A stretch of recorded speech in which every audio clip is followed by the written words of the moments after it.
Biz Show. We're rolling on here. Thanks for being with us as always.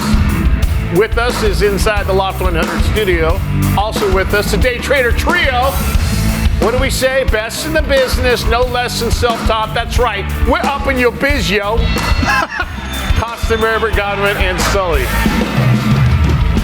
I don't think they do say that, by the way. It's on T-shirts everywhere. Our next guest wears one all the time. Yeah, I can't wait to talk to Cary because this is getting more and more interesting as they have now kind of tapped the Washington, D.C. model. Oh, yeah. This is going to be a mandate at some point for if you have the gene or the DNA to where you can take the alcohol DNA because it's genetic. Genetic. Yeah. It's clearly genetic.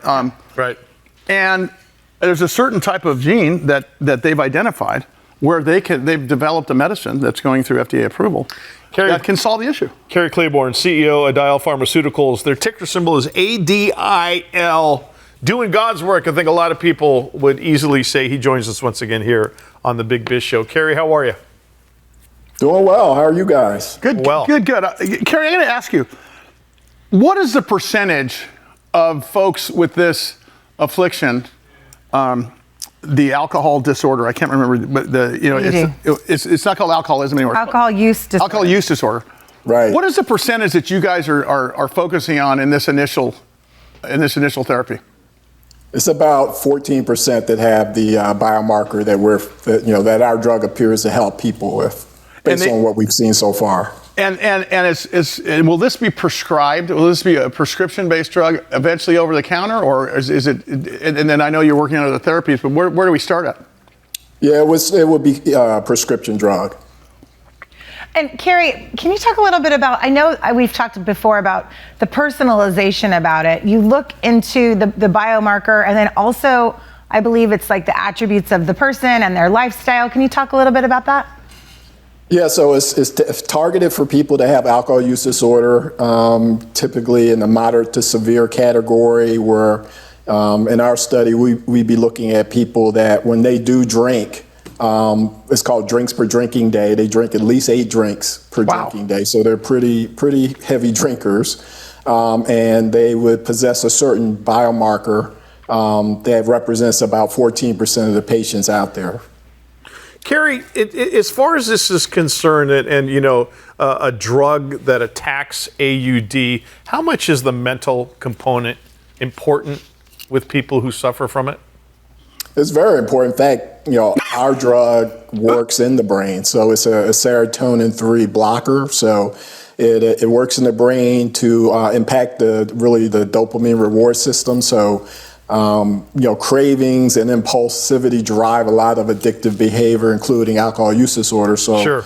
What we've seen is that by working in the brain, it kind of takes away the cravings and the impulse to drink, and it helps people drink less.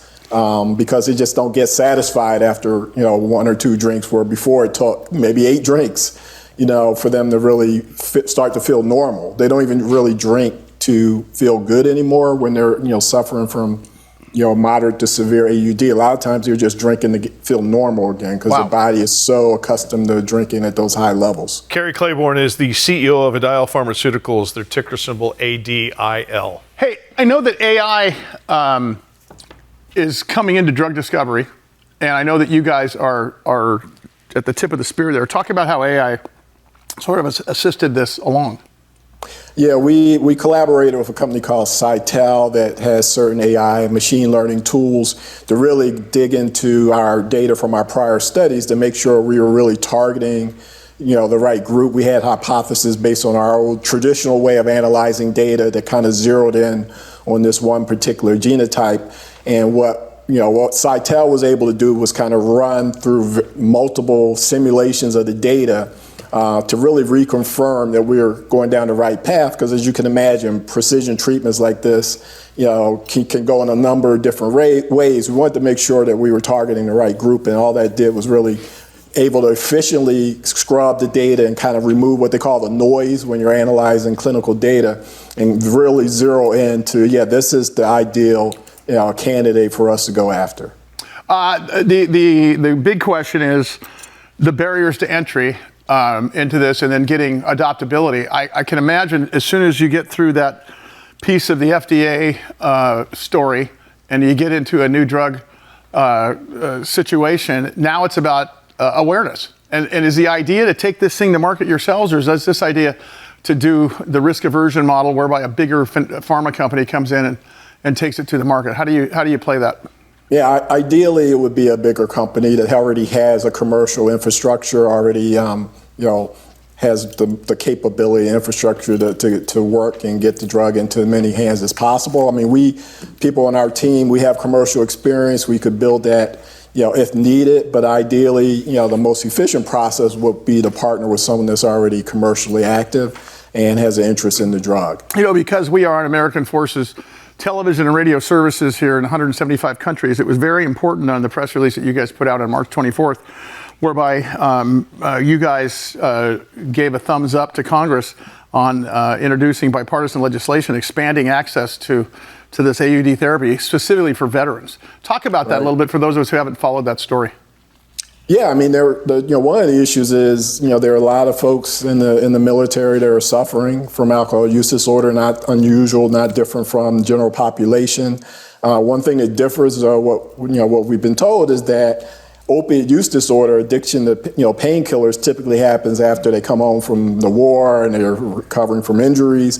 But a lot of them are suffering from alcohol use disorder while they're still actively, in the service, which is, a big issue, especially for, the veterans that are out there. So there haven't been any new treatments. What we applauded was, Congress really taking a closer look at, encouraging new ways of treating alcohol use disorder, other substance use disorders, other new therapies, which is important because, again, there haven't been any new ones in over 20 years for alcohol use disorder.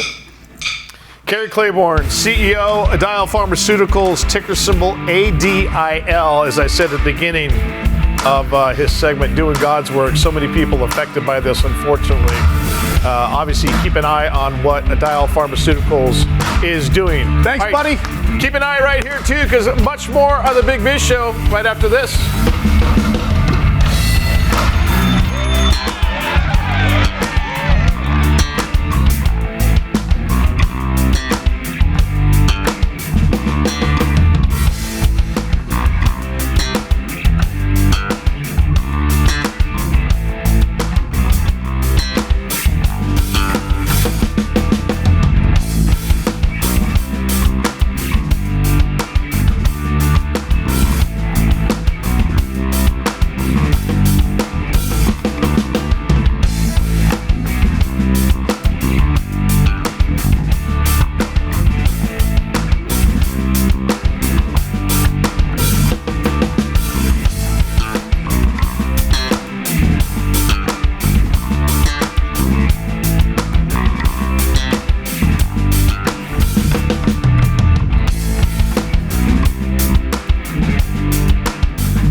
Welcome to Loft 100 Studios, San Diego's Emmy Award-winning production studio, creative hub, and unique private or corporate event space. Host your next corporate or special event in our spacious main room. Utilize a green screen or our 3 million LED lights video wall to create the newest upcoming sales video, or record that podcast or YouTube show that you've been wanting to make happen. Take your creative endeavor to the next level at Loft 100 Studios. Scan the QR code or go to loft100studios.com to book a tour.